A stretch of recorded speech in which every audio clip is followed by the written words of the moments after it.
Siria está aquí, a 8 horas de avión de España. Es la mitad de grande y su población se concentra aquí. ¿Por qué? Porque toda esta zona es un enorme desierto, pero un desierto muy importante. Tiene 1/3 de las reservas de petróleo del mundo y también de gas natural, según algunos el nuevo petróleo.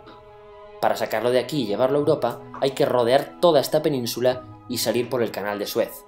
Como te puedes imaginar, aquí te cobran. Pero hay otra manera más fácil, la línea recta. El que controle estas tuberías las puede abrir y cerrar, como un grifo. Si no pagas, no hay petróleo, ni gas. Esta región es la polla. La civilización en el planeta empieza en 3 sitios y este es uno de ellos. Mesopotamia, aquí. Sumer, que te sonará menos pero es el puto inicio de todo, aquí también. ¿Recuerdas la Torre de Babel de la Biblia? La hicieron estos tíos. Egipto, aquí. Siempre ha sido un punto de contacto entre Oriente y Occidente, dando a Asia salida al Mediterráneo. Quizá por eso aquí nacen las principales religiones monoteístas, el judaísmo, el cristianismo y el islam. El islam es el último que llega y de hecho acoge a las 2 anteriores. Adán, Noé, Moisés, Jesucristo son considerados profetas islámicos. Bueno, al grano. Como la zona es la hostia, todos han querido controlarla y siempre ha estado dentro de algún imperio. Persas, griegos, los romanos. El imperio romano termina partiéndose en 2, y finalmente solo sobrevive esto. Ahora es cuando la última religión monoteísta, el Islam, construye su propio imperio. ¿Te acuerdas de las cruzadas? Bueno, pues son los europeos cristianos intentando recuperar esta zona de la que estamos hablando. Los últimos en llegar son los turcos, que ojo, no vienen de Turquía, sino de a tomar por culo en Asia, junto con Gengis Khan. Lo conquistan todo y fundan el Imperio Otomano.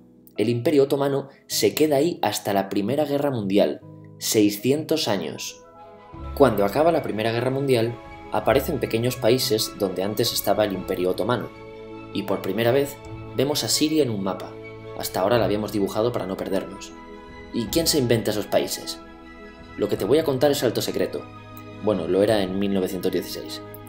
Este súper secreto se llama Acuerdo de Sykes-Picot. Los franceses y los ingleses no podían derrotar solos al Imperio Otomano. Solo podían si les apoyaba la gente que vivía dentro, en su mayoría árabes. ¿Cómo se los ganaron? Pues les prometieron la Gran Arabia, un país solo para ellos. El único problema es que era un timo. Antes de seguir, recuerda una cosa. Los árabes son un pueblo, pero no una religión. O sea, un árabe puede ser musulmán, puede ser cristiano, y antes del Islam parece que hubo tribus árabes con tradiciones judías. Bueno, pues a los árabes no les dieron ese único país que les habían prometido. En su lugar, franceses y británicos crearon muchos países pequeños. Estos países, obviamente, no eran países de verdad, sino zonas bajo su control con gobernantes puestos por ellos. Durante este tiempo hacen lo que quieren con la zona. Recuerda que hay petróleo. Siria, aunque no tiene grandes reservas, tiene fácil salida al mar, y Francia, que es la que se ha quedado con Siria, se lo da a compañías extranjeras. Después de la Segunda Guerra Mundial, los europeos se van. En el caso de Siria, son echados a patadas. Pero antes de irse, crean otro estado, Israel. No es el momento de hablar de ello, pero es un estado muy polémico que sus vecinos no reconocen. La prueba es que nada más irse los británicos, todos estos estados lo atacan. La zona, a partir de ahora, va a ser una puta bomba de relojería. ¿Y mientras qué pasa en Siria? Bueno, pues no es muy estable. Tiene golpes de estado constantes. En esa época aparece en Siria una ideología que se hace con el control y se expande por el mundo árabe, el Ba'ath.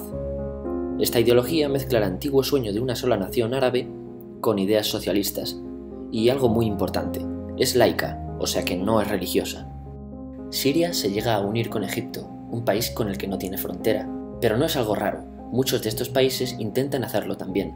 Como recordarás, a esta gente se le había prometido un solo país y las ganas las seguían teniendo.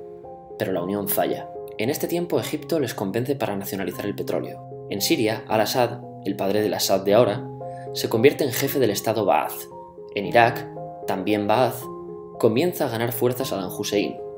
Las diferencias entre ambos países dividen a los partidos Ba'ath de otros países en pro-Siria o pro-Irak. Ahora ocurre la Guerra Fría. El mundo se divide en 2, o eres de Estados Unidos o de la Unión Soviética. Son años muy movidos en los que se pegan constantemente con Israel, invaden su vecino Líbano y comienza una oposición islamista al régimen Ba'ath de Assad, los hermanos musulmanes. Vale, volvamos atrás un momento.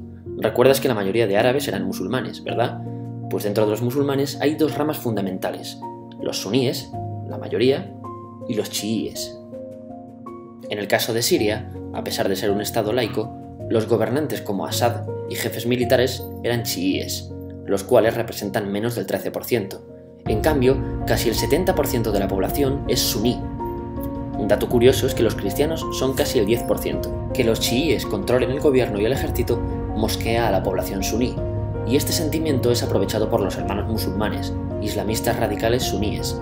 Estos toman las armas en la ciudad de Hama en contra del gobierno, y Assad acaba con la revuelta a costa de matar miles de civiles y encarcelar a mucha gente. En el año 2000, Assad padre muere y le sucede Assad hijo. Ante las presiones libera a muchos presos, trae internet y esperanzas de cambio. Hay un periodo de gran debate político y aparece la oposición. También vuelven los hermanos musulmanes. Los siguientes años son difíciles. Arrestan a la oposición. Y Bush incluye Siria en el eje del mal, y esto la aísla. Está mal visto negociar con Siria. Los kurdos, un pueblo que vive distribuido por varios países de la zona, empiezan a protestar también. Hay represión y muertos. En 2011, te sonará esto, ocurre la Primavera Árabe. ¿Qué es esto? Bueno, es una protesta que se va propagando por todos los países árabes pidiendo más democracia. Como ves, el mundo árabe, a pesar de estar dividido en países, tiene tendencias generales. Cuando llega a Siria, Assad hijo termina usando el ejército y en los enfrentamientos mueren unas 1000 personas. Los enfrentamientos irán escalando hasta que se conviertan en guerra civil. No hay un momento exacto de inicio. Lo importante es que hoy en día hay numerosas facciones en juego. Vamos a verlas. Pero primero piensa en que todo está dividido entre chiíes, la minoría, y suníes, la mayoría. Chiíes y además laicos, o sea no religiosos, son el gobierno de Al-Assad. Controla todo esto, que si recuerdas son básicamente las zonas chiíes del país. El gobierno de Assad está enfrentado al resto. También mayoritariamente laico, pero suní, es el Ejército Libre de Siria o FSA en inglés. Junto con el Frente Islámico, que es religioso, y otros 70 y pico grupos más, forman una coalición que la prensa llama simplemente la oposición. También suníes e islamistas, pero radicales, son Al-Nusra, llamados Al-Qaeda en Siria, porque son básicamente eso, Al-Qaeda en Siria. Otros islamistas radicales son el ISIS o Estado Islámico. Salen de Al-Qaeda en Irak, controlan la mayor parte de Siria e Irak y se han hecho famosos por sus atrocidades. Su objetivo teórico impacta a muchos. Es un Estado Islámico a lo largo de Asia, África y Levante, aunque a ti ya te suena, ¿verdad? En naranja tenemos al pueblo kurdo, que recordarás porque el presidente Al-Assad lo reprimió, al igual que gobiernos de países próximos también hacen. Ahora controlan militarmente esta zona. Antes de terminar, repasemos los apoyos internacionales a fecha de octubre de 2015. Las fuerzas de Al-Assad son apoyadas por Rusia, que ya tenía base militar en el país antes del conflicto, por Irán y por China.